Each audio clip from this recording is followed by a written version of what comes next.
Hello and welcome to SKB shots. అద్భుతమైన victory ఇది పర్త్లో. Perth done boys off to Adelaide. ఇంకా 295 runs victory. ఈ మార్జిన్ ఆఫ్ విక్టరీ గురించి ఎవరు కూడా టీమిండియాకి అంత స్కోప్ ఇచ్చడం. గెలుస్తారని ఆశ అందరికీ ఉన్నా దాదాపు 300 పరుగులతో గెలుస్తారు అని మాత్రం ఎవరు ఎక్స్పెక్ట్ చేయలేదు. అండ్ ఆ రీతిలో India's performance has been phenomenal, mind blowing, mind boggling. And అందరికందరూ కాంట్రిబ్యూట్ చేశారు ఈ టీంలో. సో ఈ విక్టరీ గురించి వాళ్ళు ఏం జరిగిందో దాని గురించి లెట్స్ గెట్ స్టార్ట్.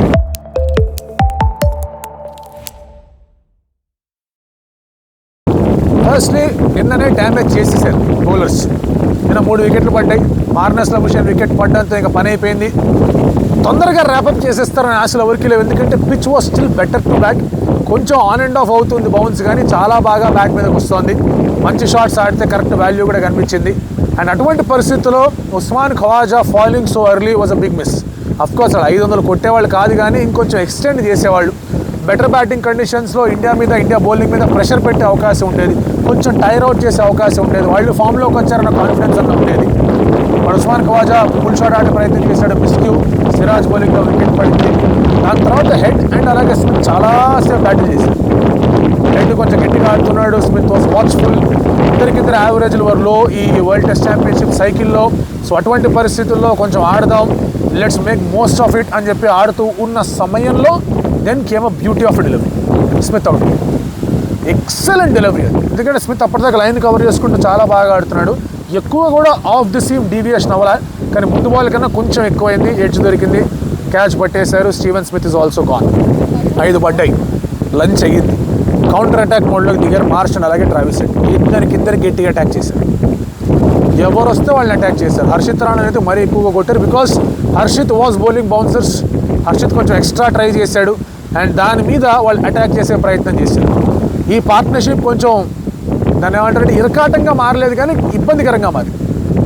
అంటే అవుట్ ఓవర్ ఏంది వీళ్ళు అని. దానివల్ల మ్యాచ్ మీద ఏమి ఇంపాక్ట్ పడలేదు. అలాగే 300-200 పార్ట్నర్షిప్ ఏం కొట్టలేదు వాళ్ళు.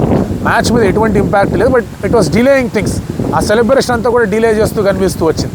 అండ్ అటువంటి పరిస్థితుల్లో you needed something really special. ఎప్పుడన్నా కూడా ఏదన్నా స్పెషల్ కావాలి అనుకుంటే కనుక బుమ్రాని దాటి ఎటువైపు చూడకూడదు, బుమ్రాని కాకుండా ఎవరి వైపు చూడకూడదు. బుమ్రా వచ్చాడు. బుమ్రా ఒక అద్భుతమైన ఇన్సైట్ పట్టుకున్నాడు. It was with discussion slip fielders దగ్గర నుంచి, కోహ్లీ దగ్గర నుంచి, పంత్ దగ్గర నుంచి ఒక డిస్కషన్ జరిగింది. దెన్ దే ఫెల్ట్ లేదు మనం ఫుల్లర్ అండ్ డెలివరీస్ వేద్దామని చెప్పేసి మొదలుపెట్టారు. ఫుల్లర్ అండ్ డెలివరీస్ వేస్తున్నప్పుడు ఆ ఫుట్ వర్క్లో ఇబ్బంది అనేది గమనించాడు. అందుకే మళ్ళీ వెనక్కి నెట్టాడు. ఒక బౌన్సర్ వేసి ట్రావిస్ హెడ్ని ఇబ్బంది పెట్టాడు ఆ స్పెల్, ఆ ఒక 4-5 డెలివరీస్లో. దాంతో ట్రావిస్ హెడ్ ఇంకా రిలీజ్ షాట్ ఆడదామని చెప్పి టెంప్ట్ అయ్యాడు. రిలీజ్ షాట్ ఆడటం ఎప్పుడు టెంప్ట్ అవుతారు? ఐదర్ మీకు రన్స్ రాకుండా ఉన్నప్పుడు, లేదా మీరు రన్స్ బాగా స్కోర్ చేస్తూ ఒక 4-5 బాల్ మిమ్మల్ని ఇబ్బంది పెట్టినాం. ట్రావిస్ హెడ్ సెకండ్ కేటగిరీలో పట్టాడు. బుమ్రా ఇంత ఇబ్బంది పెడతాడు, ఇదేం గోలా అని. రెండోది was nearing a mile stone. Probably అది కూడా మైండ్లో పడిందేమో. అండ్ ఇండియా అనగానే మనవాడికి ఎక్కడ లేని ఉత్సాహం, ఉక్రోషం, ఆవేశాలన్నీ వచ్చేస్తాయి. ఆ విషయంలో హర్షిత్ రాణా ఫస్ట్ ఇన్నింగ్స్లో తీసిన పిచ్ ఆఫ్ డెలివరీ బల్లే వికెట్ లేదు.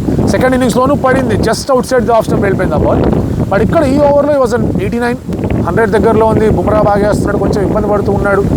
అలా కాదులే ఇంకేదన్నా చేద్దాంలే అనే ఆలోచనలో ఉన్నాడేమో. కొంచెం షార్ట్ ఆఫ్ లెంత్ ఇస్తాడు, కొంచెం విడ్త్ ఇచ్చాడు. మరీ విడ్త్ ఇవ్వాల, మరీ లాయ్ కట్ షాట్ కొట్టే విడ్త్ ఇవ్వలేదు, కొంచెమే విడ్త్ ఇచ్చాడు. దానికోసం వెళ్ళాడు, పడ్డాడు. Travis head is gone. అది చాలా ఊరటనిచ్చే ఒక డిస్మిసల్ అయింది ట్రావిస్ హెడ్ వికెట్ అని. ఎందుకంటే అగైన్ ఈ పార్ట్నర్షిప్ ముందుకు పోతుంది. ఏంద్రా గోలా అనుకుంటున్నారు, ఎందుకు ఈ పెంట అనుకుంటున్నారు, ఇంకా ఎంతసేపు ఆగాలి. ఆల్రెడీ బౌలర్స్ కొంచెం టైర్ అవుట్ అవుతూ ఉన్నారు. హాయిగా ఫినిష్ అయిపోయిందంటే కనుక రిలాక్స్ అవుతారు. ఎక్స్టెండెడ్ బ్రేక్ అనేది దొరుకుతుంది. అండ్ ఎక్కువ బౌలింగ్ కూడా చేయకుండా ఆల్రెడీ మీరు 70-80 ఓవర్లు వేసారంటే కనుక ఆ హీట్ అద్దరిపోతుంది. ఇక్కడ వేరే లెవెల్లో ఉంది. హీట్ మామూలుగా కూడా లేదు. టెంపరేచర్ చూసి మోసపోకండి. ఇక్కడ ఉన్న ఈ టెంపరేచర్ చూస్తే ఇండియా కన్నా తక్కువ టెంపరేచర్ ఉండొచ్చేమో, కానీ వేడి మాత్రం బీభత్సంగా ఉంటుంది ఆస్ట్రేలియా. సో దానివల్ల ఎంత రిలాక్స్డ్గా ఉంటే అంత మంచిది.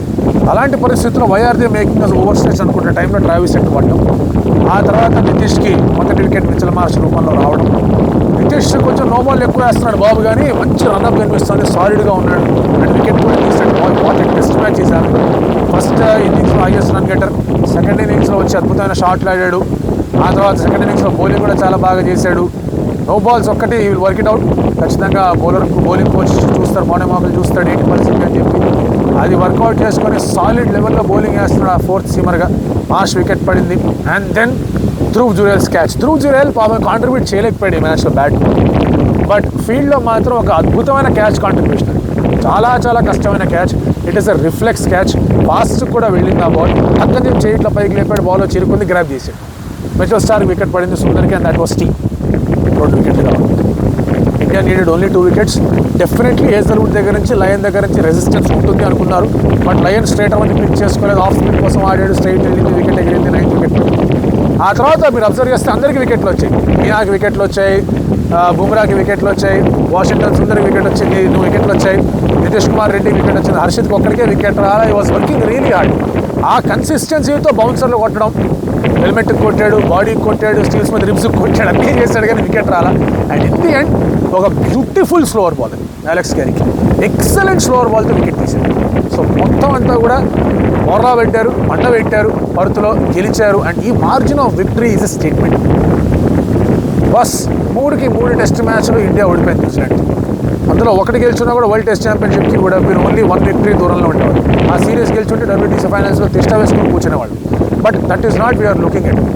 టెస్ట్ మ్యాచ్ ఓడిపోతున్నా, బ్యాటింగ్ కొలాప్స్లో అవుతున్నా, ఏంట్రా ఈ గోల అనుకుంటున్న సమయంలో ఇంద్రా సినిమాలో ఏదో యజ్ఞం చేస్తే కనుక వర్షం పడినట్టు ఆ గల్లు గల్లు పాట, అలాంటి ఒక అద్భుతమైన ఫీలింగ్ కలిగించింది టెస్ట్ మ్యాచ్ విక్టరీ అని.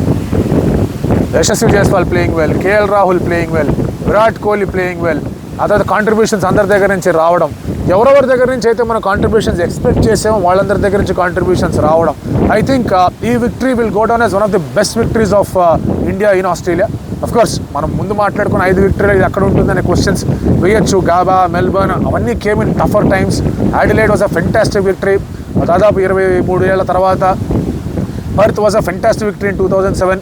సో ఇలాంటివి మనకి ఎన్నో టెస్ట్ మ్యాచ్లు ఉన్నాయి. But this will also rank up there. ఎందుకంటే this victory is a sign of pure dominance. మిగతా టెస్ట్ మ్యాచ్లు అన్నింటిలో కూడా Australia had the upper hand చాలా వరకు.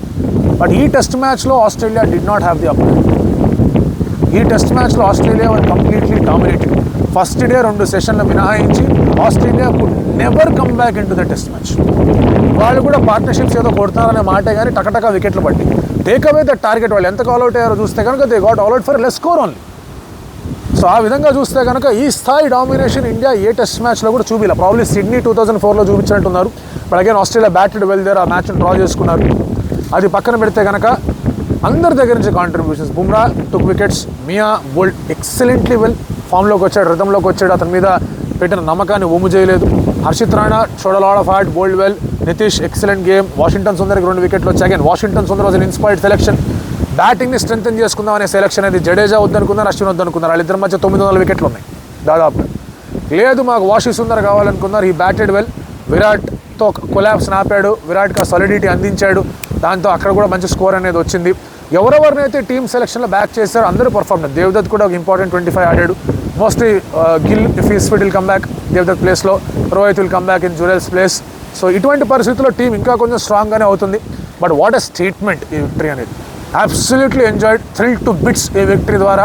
ఇందాకన్నట్టుగానే ఇన్ఫ్యాక్ట్ ఈ టెస్ట్ మ్యాచ్ ప్రివ్యూ వీడియోలో లాస్ట్లో ఒక మాట చెప్పారు. Australia were never defeated in Gabba for 34 years. India వచ్చింది, డిఫీట్ చేసింది. పర్త్లో వాళ్ళకి ఎప్పుడు ఓటమి లేదు, ఇండియా డిఫీట్ చేసింది. పింక్ బాల్లో కూడా వాళ్ళకి ఓటమి లేదు. మరి